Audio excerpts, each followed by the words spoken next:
Tama na siya ata.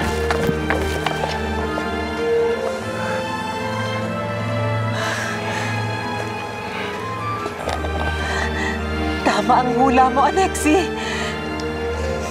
Putol lang sumpa. Nahuling prinsipe ng Paladino! Yes! Yes! Naghalikan kami ni Lara.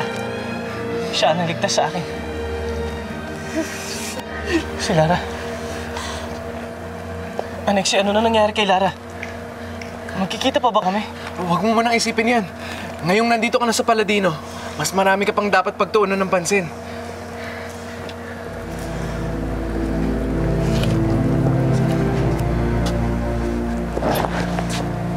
Sina Ama?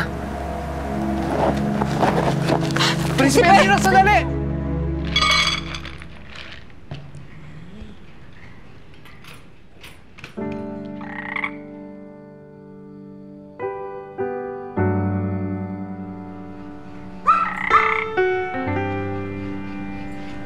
Hoy, kanina ka pa titig ng titig sa akin, ah. Weird, ha? Pero parang pakiramdam ko may gusto kang sabihin sa akin, ha? Meron, Sonia. Ako si Prinsipe Javino na taga-Paladino. Hindi talaga ako tunay na palaka. Naiintindihan mo ba ako? Ano ba to? Nababaliw na ata ako. Palaka? Kakausapin ko? Sonia, hindi nga ako palaka!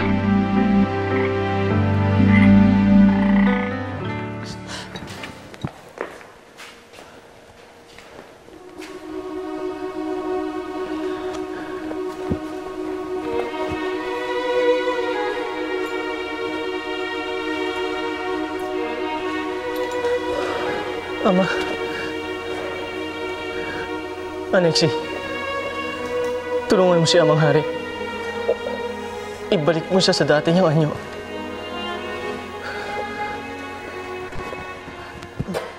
Mother, nakabalik na sa Paladino sina Prinsipe Almiro. This is it na ba? Ito na nga ba ang wakas ng mga maliligayang araw natin dito sa kaharian? Hindi. Hindi? Hindi pa tapos ang aming pagtutunggali. Kung akala ni Almiro na matatalo niya, nagkakamali siya. Nagkakamali siya? Dahil nag-uumpisa pa lang ako.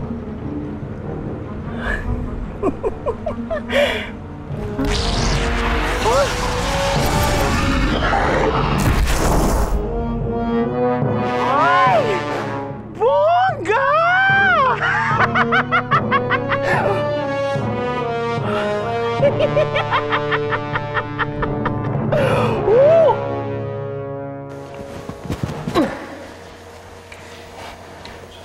Ayaw pa rin tumalab.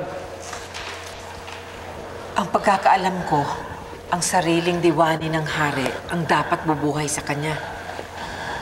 Ganon din kay Prinsesa Saraya. Hindi ito maaari. Kailangan makabalik sila sa dati nilang anyo. Hindi pwedeng manatili siya bilang isang rebulto lang! Anong ginagawa niyo rito?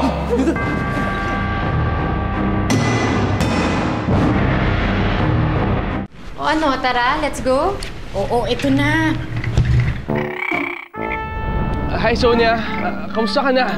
Ang ganda mo talaga. Ay, Froggy, diyan ka lang, ha? Ha? Hindi. Ayoko maiwan dito. Sasama ako sa'yo, Sonia. Ay, ano pala ka pumasok sa bag mo? Sus, ayos lang yun, no? Nakatirin. Ito naman, masyadong maselan. Kakaiba naman to si Froggy, no? Hindi siya tulad ng pangkaraniwang palaka. Alam mo, minsan iniisip ko, parang gusto niya rin akong kausapin, eh. Eh naku, Sister Ed, mukhang masyadong matagal mo nang nakakasama yung mga hayop dito sa pet shop. Kung ano-ano na naisip mo. Basta, gusto ko tong si Froggy. Ano, sama ka sa akin sa bahay? Ha? Gusto mo? Yan! Yan! Prinsipe Almiro!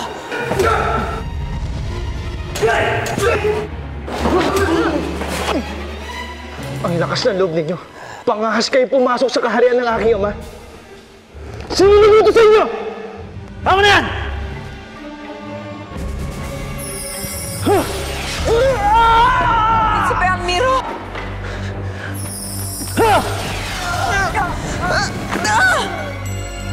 Walang bisang kapangyarihan mo dito, Alexi! Hanggat hindi kayo nagpapasako sa Panginoong Bawana, walang pakinabang ang mga daliri mo dito! Tama sila. Wala na nga dito yung mansyon. Inay, pupunta lang po ako doon ha. Titignan ko po si Ate Lara kung nandun po siya.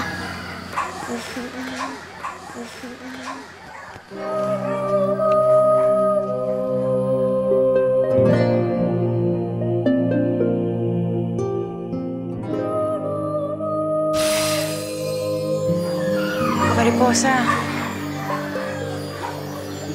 Nandito rin ako kahapon eh. Nakita ko na si Dama Rosata.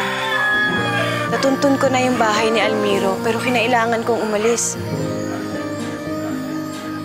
Sayang, Mariposa. Nakaharap ko na si Almiro nung isang araw. Pero hindi ako nakakatiyak na siya ngayon. Nagbago kasi ang kanyang anyo. At hindi ka rin niya nakilala dahil sa iyong anyo. Sayang, Mariposa. Sinayang ko yung pagkakataon na ibinigay sa amin. Sana man lang nayakap ko ng matagal ang anak ko. Sana man lang nasabi ko na mahal ko siya.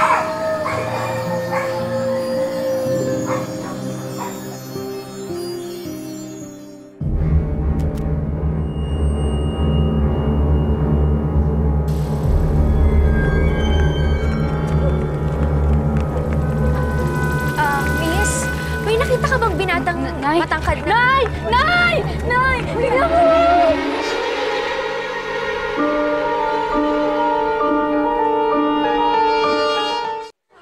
Bakit siya ganyan? Ewan ko. Halimaw! Umalis ka na dito na kami guluhin! Halimaw ka! Nakakatakot ka! Bakit ba kayo ganyan sa akin? Wala naman ho akong ginagawa sa inyo ah! Tumingin ka sa salamin! Tignan ko lang kung hindi ka matakot sa sarili mo! Oh? Bakit? Ano ko bang itsura ko?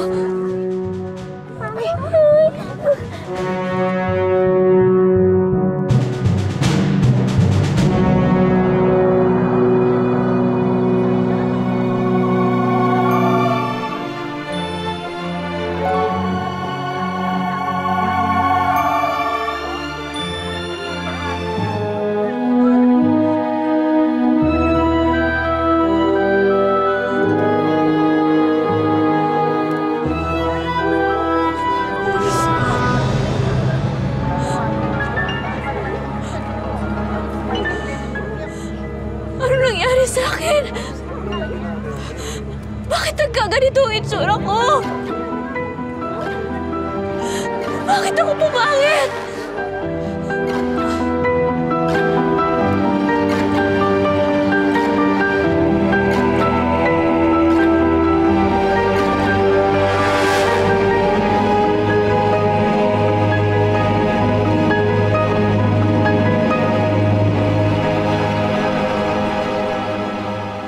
Makikiusap ka na naman? Akin na ako pera. Yung ba niyo sa renta?